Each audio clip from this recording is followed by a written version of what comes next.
मित्रों, जोगी आयुर्वेद की चैनल पर हमने बहुत सी ऐसी चीजों की जानकारी ली है जो घरेलू होती हैं और जिन्हें हम घर में रख सकते हैं और जरूरत पड़ने पर अलग अलग रोगों में उपयोग कर सकते हैं। जैसे कि त्रिफला चूर्ण, रसायन चूर्ण, सितोप्लादी चूर्ण, हिंगवाष्टक चूर्ण, हल्दी, अजवाइन, धनिया, सौंठ आदि। आज ऐसी ही एक बहुत ही सुंदर वनस्पति के बारे में मैं आपको मार्गदर्शन देना चाहती हूँ, जिसका नाम है यष्टि मधु। यष्टि मधु एक ऐसी वेल नोन वनस्पति है कि जिसे जनरली सभी जानते हैं, जिसे सरल भाषा में हिंदी में मुलेठी के नाम से पहचाना जाता है। संस्कृत में इसके कई नाम हैं: मधुयष्टि, मधुक, क्लीतक, मुलहठी और मधु इव मधुकः, यानी जो टेस्ट में बहुत मीठी होती है उसे मधुक कहा जाता है।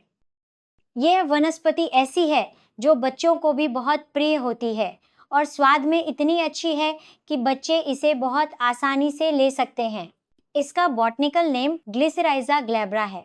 यष्टि मधु के बारे में आचार्य भाव प्रकाशकार ने बहुत सुंदर श्लोक कहा है, जिसमें केवल 2 पंक्तियों में यष्टि मधु के इतने सारे गुण बताए गए हैं, जिससे हमें समझ आ जाता है कि हम किन किन जगहों पर यष्टि मधु का उपयोग कर सकते हैं।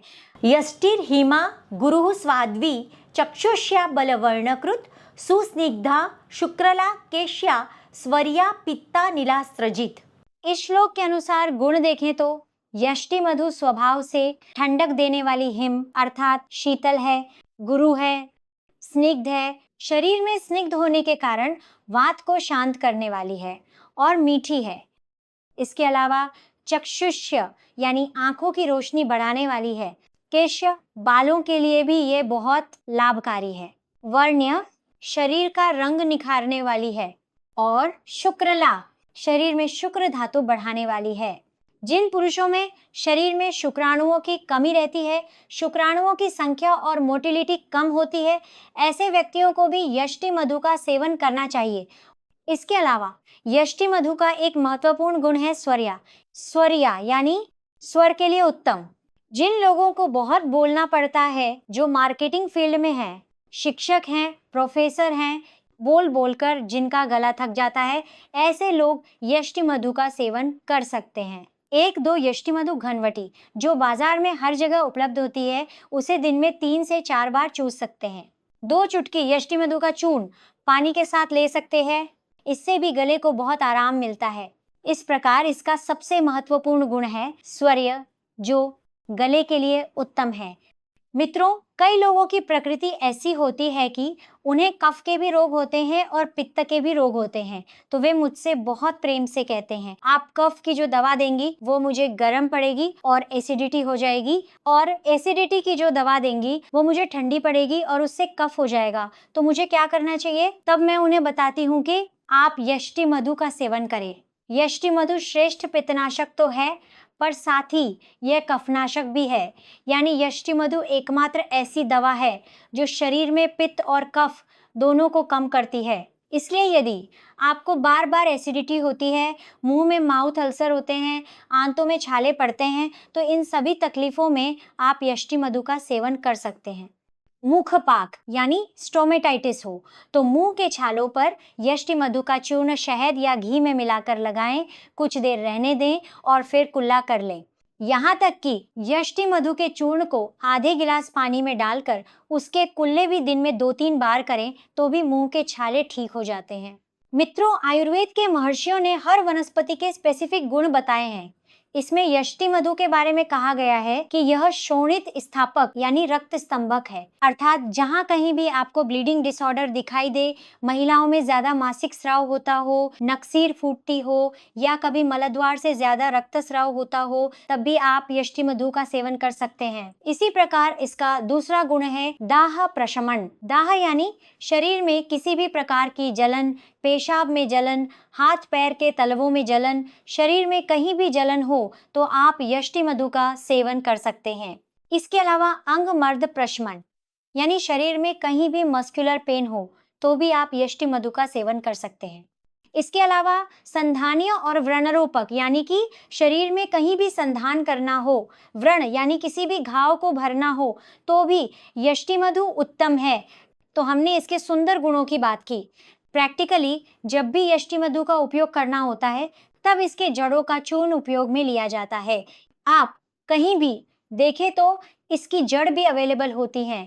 यदि आपको गले की कोई भी तकलीफ है, तो आप उस जड़ के टुकड़े को चूस सकते हैं। इसका स्वाद मीठा लगेगा और गले को बहुत आराम मिलेगा।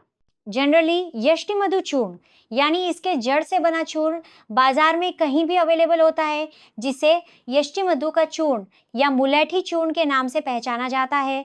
इस चूर्ण की मात्रा आइडियली 2 से 3 ग्राम सुबह शाम शहद के साथ मिलाकर ली जा सकती है, या तो गाय के घी के साथ चाट सकते हैं, या तो पानी के साथ भी ले सकते हैं। 200 ml पानी में 1 चम्मच यष्टि मधु पाउडर डालकर उसे उबालने के लिए रख दें। जब उबलकर 1 कप अप्रॉक्सीमेटली यानी करीब 50 ml रह जाए, तब उसे छानकर पी सकते हैं। ये हुआ यष्टि मधु क्वाथ, जिसे आप सुबह शाम यष्टि मधु क्वाथ का सेवन कर सकते हैं। बाजार में कई ऐसी दवाएं हैं जिनमें यष्टि मधु का उपयोग किया जाता है, जैसे लवंग आदि वटी, कर्पूर आदि वटी और सबसे सामान्य यष्टि मधु घनवटी। यष्टि मधु घनवटी इतनी सामान्य है कि जिन लोगों को बार बार खांसी आती है, गले में कफ जैसा महसूस होता है, बोलने में तकलीफ होती है, बोलने से गले में दर्द होता है, वे लोग अपने रोजमर्रा के जीवन में यष्टि मधु घनवटी का उपयोग कर सकते हैं।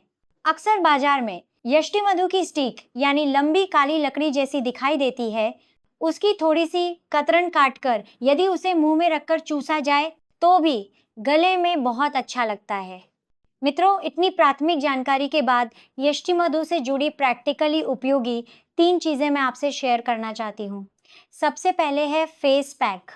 जैसा मैंने कहा कि यष्टि मधु वर्ण्य है, यानी आप आधा चम्मच यष्टि मधु चूर्ण, आधा चम्मच हल्दी मिला सकते हैं, 1 चम्मच बेसन डाल सकते हैं और उसमें थोड़ा सा लगभग पाव चम्मच मुल्तानी मिट्टी भी मिला सकते हैं। ये हुआ आपका आयुर्वेदिक फेस पैक। यदि आपकी ऑयली स्किन है तो आप गुलाब जल में, और यदि ड्राई स्किन है तो इसी फेस पैक को दूध में मिलाकर अप्लाई करें। थोड़ी देर रहने दो, सूख जाए तो साधारण पानी से आपको फेस वॉश कर लेना है। इसी तरह अर्ली मॉर्निंग सुबह आप यष्टि मधु टी का भी सेवन कर सकते हैं। सुबह जैसा मैंने बताया, पानी में यष्टि मधु पाउडर डालकर उबालना होता है। उसी तरह सादा पानी लें, उसमें आधा चम्मच जेठी मध का पाउडर डालें, तुलसी के पत्ते डालें, पुदीने के पत्ते डालें। इसके अलावा दालचीनी, काली मिर्च, लौंग, अजवाइन, इनमें से कुछ भी डाल सकते हैं। इसका अच्छा सा काढ़ा बनाइए और छानकर पीने से सुबह बहुत अच्छी ताजगी महसूस होगी। इस तरह रोज सुबह यष्टि मधु टी पीने से आपको फ्रेशनेस मिलेगी। और अंत में शरीर के किसी भी पित्त रोग के लिए पित्त का मुखवास, इस पित्त के मुखवास में भी यष्टि मधु का बहुत बड़ा योगदान है। मैं ये रेसिपी कई बार शेयर कर चुकी हूँ कि पित्त मुखवास में 100 ग्राम सौंफ, 100 ग्राम धनिया, 50 ग्राम मुलेठी यानी यष्टि मधु पाउडर, 25 ग्राम आंवला चूर्ण और 100 ग्राम पिसी हुई शक्कर, यह तैयार हो गया आपका पित्त का मुखवास। किसी भी परिस्थिति में आधी आधी चम्मच दिन में 6 से 8 बार लेने से शरीर में पित्त बैलेंस में रहता है और पित्त किसी रोग के रूप में बाहर नहीं आता। तो मित्रों, ये हुआ पित्त का मुखवास। ऐसे आज हमने बहुत ही अच्छी बात की यष्टि मधु या फिर मुलेठी के बारे में। आशा रखती हूँ कि ये जानकारी आपके लिए उपयोगी होगी। अपने घर में मुलेठी का चूर्ण अवश्य रखें और छोटी बड़ी तकलीफों में इसे उपयोग करना न भूलें। धन्यवाद।